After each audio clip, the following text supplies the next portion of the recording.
ആകാശവാണി വാർത്താ വീക്ഷണം. ട്രംപിന്റെ രണ്ടാം ഊഴം. തയ്യാറാക്കിയത് മഹേഷ് മുരളീധരൻ, മാധ്യമപ്രവർത്തകൻ. അവതരണം സുധിൻ സൈനുദ്ദീൻ. പ്രസിഡന്റ് പദവിയിലെ രണ്ടാം ഊഴത്തിലും പതിവുകൾ തെറ്റിക്കാതെ ഡൊണാൾഡ് ട്രംപ്. അധികാരത്തിലേക്കുള്ള മടങ്ങിവരവ് അണികൾ ആഘോഷമാക്കുമ്പോൾ ആദ്യ തീരുമാനങ്ങൾ ആശങ്കയും ഉയർത്തുന്നുണ്ട്. സ്ഥാനമേറ്റ ശേഷം തിരക്കിട്ടെടുത്ത തീരുമാനങ്ങൾ, നയം മാറ്റങ്ങൾ, ഇതിൽ പലതും വിമർശനങ്ങളും ആരോപണങ്ങളും ഏറ്റുവാങ്ങുന്നുണ്ട്. എന്നാൽ അതൊന്നും വകവയ്ക്കാതെ പ്രകോപനപരമായ നടപടികളിലൂടെ മുന്നോട്ടു പോവുകയാണ് ഡൊണാൾഡ് ട്രംപ്. മുൻഗാമികൾക്ക് 4 വർഷങ്ങൾ കൊണ്ട് കഴിയാത്തത് വെറും 4 ദിവസം കൊണ്ട് യാഥാർത്ഥ്യമാക്കിയെന്നാണ് ലോക സാമ്പത്തിക ഫോറത്തെ അഭിസംബോധന ചെയ്യവേ ട്രംപ് പറഞ്ഞത്. ട്രംപിന്റെ വാക്കുകൾ ഒരു പരിധിവരെ ശരിയാണ്. കാരണം ആദ്യ ദിവസം തന്നെ ഇത്രയും തീരുമാനങ്ങളിൽ ഒപ്പുവെച്ച അമേരിക്കൻ പ്രസിഡന്റുമാർ കുറവാണ്. കുടിയേറ്റവും വ്യാപാരവും മുതൽ അന്താരാഷ്ട്ര ഉടമ്പടികൾ വരെയുള്ള വിഷയങ്ങളിലാണ് മണിക്കൂറുകൾക്കുള്ളിൽ തീരുമാനങ്ങളെടുത്തത്. തന്റെ രണ്ടാം ഊഴം അമേരിക്കയുടെ സുവർണ കാലഘട്ടമെന്ന് സ്വയം പ്രഖ്യാപിച്ചാണ് ട്രംപ് തുടക്കം കുറിച്ചത്. അമേരിക്കയെ വീണ്ടും മഹത്തരമാക്കുമെന്ന് ആവർത്തിച്ചായിരുന്നു ട്രംപിന്റെ സ്ഥാനാരോഹണ പ്രസംഗവും. കുടിയേറ്റം, ദേശീയത, അമേരിക്കൻ അധീശത്വം, സ്ഥാനാരോഹണ പ്രസംഗവും ആദ്യ നടപടികളും വിലയിരുത്തുമ്പോൾ ട്രംപിന്റെ മുൻഗണനാ വിഷയങ്ങൾ ഇവയൊക്കെ തന്നെ. ഇതിലേറ്റവും പ്രാമുഖ്യം നൽകിയത് കുടിയേറ്റത്തിനാണ്. മെക്സിക്കൻ അതിർത്തിയിൽ അടിയന്തരാവസ്ഥ പ്രഖ്യാപിക്കുകയായിരുന്നു സ്ഥാനമേറ്റയുടൻ ട്രംപ് ചെയ്ത ആദ്യ നടപടികളിൽ ഒന്ന്. അനധികൃത കുടിയേറ്റക്കാരെ കൂട്ടത്തോടെ നാട് കടത്തുമെന്ന് ആവർത്തിച്ച ട്രംപ് ഇതിനായുള്ള നടപടികൾക്ക് തുടക്കമിടുകയും ചെയ്തു. മറ്റ് രാജ്യങ്ങളിൽ നിന്ന് അഭയം തേടിയെത്തുന്നവർക്ക് അനുമതി നിഷേധിക്കുന്ന ഉത്തരവുകളിൽ ഒപ്പിട്ടു. കുടിയേറ്റ വിരുദ്ധ നടപടികൾക്ക് സൈനികരെ ഉപയോഗപ്പെടുത്താനും അദ്ദേഹം തീരുമാനിച്ചു. അമേരിക്കൻ നിയമമനുസരിച്ച് ആഭ്യന്തര നിയമ നിർവഹണ നടപടികൾക്ക് സൈന്യത്തെ നിയോഗിക്കുക പതിവില്ല. എന്നാൽ കുടിയേറ്റം ദേശീയ സുരക്ഷയ്ക്ക് ഭീഷണിയെന്ന് വ്യാഖ്യാനിച്ചാണ് ട്രംപിന്റെ പുതിയ നടപടി. അതിർത്തിയിൽ 10,000 സൈനികരെ വിന്യസിക്കാൻ ഉത്തരവിട്ട ട്രംപ് കുടിയേറ്റ വിരുദ്ധ നടപടികൾക്ക് എതിരെ നിൽക്കുന്ന ഉദ്യോഗസ്ഥർക്കെതിരെ അന്വേഷണത്തിനും ഉത്തരവിട്ടിട്ടുണ്ട്. ജന്മാവകാശ പൗരത്വം നിർത്തലാക്കുന്നതായിരുന്നു മറ്റൊരു സുപ്രധാന നടപടി. US നിയമമനുസരിച്ച് അമേരിക്കൻ മണ്ണിൽ ജനിക്കുന്ന എല്ലാ കുട്ടികൾക്കും ഭരണഘടനാ പൗരത്വം ഉറപ്പു നൽകുന്നുണ്ട്.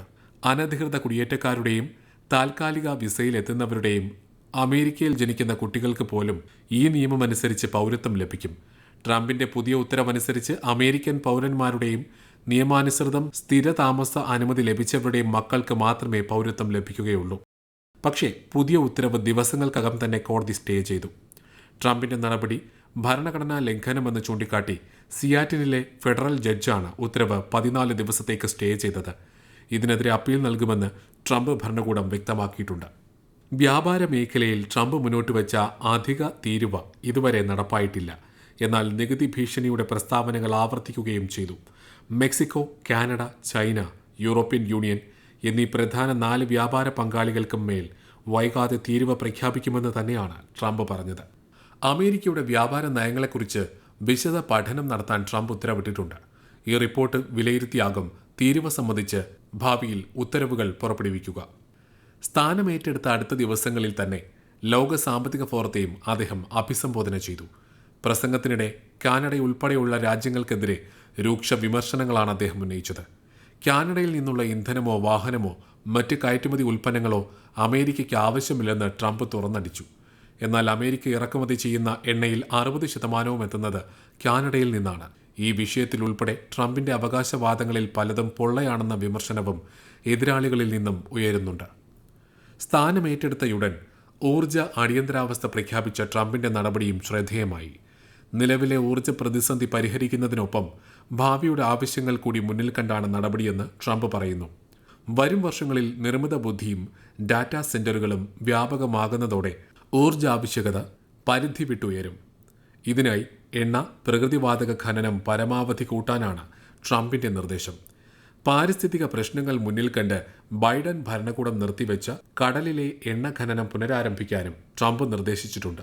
ഇതിലൂടെ എണ്ണ ഉൽപ്പാദനത്തിൽ അമേരിക്കയെ അനിഷേധ്യ ശക്തിയാക്കി മാറ്റുകയാണ് ട്രംപിന്റെ ലക്ഷ്യം.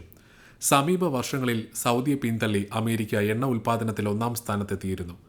വൈദ്യുത വാഹനങ്ങൾ പ്രോത്സാഹിപ്പിക്കുന്ന മുൻ സർക്കാരിന്റെ നടപടിക്കും ട്രംപ് തടയിട്ടു. 2030ഓടെ 50% വൈദ്യുത വാഹനങ്ങളിലേക്ക് മാറുകയെന്ന ബൈഡൻ സർക്കാരിന്റെ തീരുമാനമാണ് ട്രംപ് പിൻവലിച്ചത്. ഇതുമായി ബന്ധപ്പെട്ട മറ്റൊരു തീരുമാനമായിരുന്നു ആഗോള കാലാവസ്ഥാ ഉടമ്പടിയിൽ നിന്നുള്ള പിന്മാറ്റം. ഉടമ്പടി അമേരിക്കയുടെ സാമ്പത്തിക ലക്ഷ്യങ്ങളുമായി പൊരുത്തപ്പെടുന്നില്ലെന്ന് ചൂണ്ടിക്കാട്ടിയായിരുന്നു ട്രംപിന്റെ നടപടി. ചൈന കഴിഞ്ഞാൽ ലോകത്ത് ഏറ്റവും കൂടുതൽ കാർബൺ ബഹിർഗമനം നടത്തുന്ന രാജ്യമാണ് US. അവർ ഉടമ്പടിയിൽ നിന്ന് പിന്മാറുന്നതോടെ കരാറിന്റെ ലക്ഷ്യങ്ങൾ തന്നെ അട്ടിമറിക്കപ്പെടുകയാണ്. കാലാവസ്ഥാ ഉടമ്പടിക്ക് പുറമെ ലോകാരോഗ്യ സംഘടനയിൽ നിന്നും അമേരിക്ക പിന്മാറുകയാണെന്ന് ട്രംപ് അറിയിച്ചു. കോവിഡും മറ്റാരോഗ്യ പ്രതിസന്ധികളും കൈകാര്യം ചെയ്തതിൽ വീഴ്ച സംഭവിച്ചെന്ന് ചൂണ്ടിക്കാട്ടിയാണ് ലോകാരോഗ്യ സംഘടനയിൽ നിന്നുള്ള പിന്മാറ്റം. US പിന്മാറുമ്പോൾ അത് സംഘടനയുടെ പ്രവർത്തനത്തെ വലിയ തോതിൽ ബാധിച്ചേക്കാനിടയുണ്ട്. കാരണം സംഘടനയുടെ പ്രവർത്തന ഫണ്ടിൽ 1/5% സംഭാവന ചെയ്യുന്നത് അമേരിക്കയാണ്. ഇതേ തുടർന്ന് തീരുമാനം പുനഃപരിശോധിക്കുന്ന കാര്യം പരിഗണിക്കാമെന്ന് ട്രംപ് വ്യക്തമാക്കിയിട്ടുണ്ട്. എവിടെയും അമേരിക്കൻ അധീശത്വം അരക്കിട്ടുറപ്പിക്കുകയാണ് ട്രംപിന്റെ മറ്റൊരു ലക്ഷ്യം.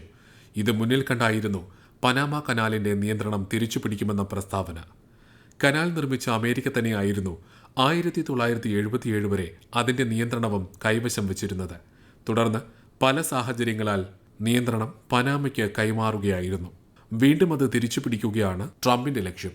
പസഫിക് അറ്റ്ലാന്റിക് സമുദ്രങ്ങളെ ബന്ധിപ്പിക്കുന്ന ഈ കപ്പൽപാത സാമ്പത്തികമായും സൈനികമായും അമേരിക്കയെ സംബന്ധിച്ച് ഏറെ പ്രധാനപ്പെട്ടതാണ്. സമീപ വർഷങ്ങളിൽ ഇവിടെ ചൈനീസ് സ്വാധീനം കൂടിയതാണ് ട്രംപിനെ ചൊടിപ്പിക്കുന്നത്. മാത്രമല്ല, ഇതുവഴിയുള്ള കപ്പൽ ഗതാഗതം മുൻപത്തേക്കാൾ ചിലവേറിയതുമായിട്ടുണ്ട്. അതിനാൽ അത് തിരിച്ചു പിടിക്കുകയാണ് ട്രംപിന്റെ ലക്ഷ്യം. പക്ഷേ നിയമപരമായി ഇതിന് വഴികളില്ല. ബലപ്രയോഗത്തിന് തുടക്കമിട്ടാൽ എതിർപ്പുകളും തിരിച്ചടികളും ക്ഷണിച്ചു വരുത്തുകയും ചെയ്യും. അതിനാൽ ഭീഷണികൾക്കപ്പുറം ഇത് നടപ്പിലാകാൻ സാധ്യതയുമില്ല. പനാമ കനാലിന് പുറമെ ഗ്രീൻലാൻഡിനെ അമേരിക്കയുടെ ഭാഗമാക്കാൻ താൽപ്പര്യമുണ്ടെന്ന് അറിയിച്ച ട്രംപ് കാനഡ അമേരിക്കയുടെ 51ാം സംസ്ഥാനമാകണമെന്നും ആവശ്യപ്പെട്ടിരുന്നു. രാഷ്ട്രീയവും സാമ്പത്തികവും സൈനികവുമായ ലക്ഷ്യങ്ങൾ മുന്നിൽ കണ്ടാണ് ഇവിടെയും ട്രംപിന്റെ നീക്കം. ലോകത്തെ ഏറ്റവും വലിയ ദ്വീപായ ഗ്രീൻലാൻഡ് എണ്ണയും അപൂർവ ധാതുക്കളുമടക്കമുള്ള പ്രകൃതി വിഭവങ്ങളാൽ സമ്പന്നമാണ്. മഞ്ഞുരുകുമ്പോൾ ഇവിടെ യാഥാർത്ഥ്യമാകാനിടയുള്ള പുതിയ കപ്പൽ പാതകൾ ഭാവിയുടെ ഗതി തന്നെ മാറ്റിമറിച്ചേക്കും. ഇതുകൂടി കണക്കിലെടുത്താണ് ട്രംപിന്റെ നീക്കങ്ങൾ. വൈവിധ്യങ്ങളെ ഉൾക്കൊണ്ട് എല്ലാവർക്കും തുല്യ അവസരങ്ങൾ ഉറപ്പാക്കാൻ മുൻ സർക്കാരുകൾ പിന്തുടർന്നു വന്ന പല പദ്ധതികൾക്കും ട്രംപ് അവസാനമിടുകയാണ്. വർഷങ്ങളിലൂടെ ഉരുത്തിരിഞ്ഞു വന്ന ഈ നയങ്ങൾ ഡൈവേഴ്സിറ്റി, ഇക്വിറ്റി ആൻഡ് ഇൻക്ലൂഷൻ പ്രോഗ്രാമുകൾ എന്നാണ് അറിയപ്പെട്ടിരുന്നത്. എന്നാൽ തുല്യ അവസരങ്ങളെന്ന പേരിൽ വെള്ളക്കാരായ അമേരിക്കക്കാർ പിന്തള്ളപ്പെടുകയായിരുന്നുവെന്ന് ട്രംപ് ആനുകൂലികൾ ആരോപിക്കുന്നു.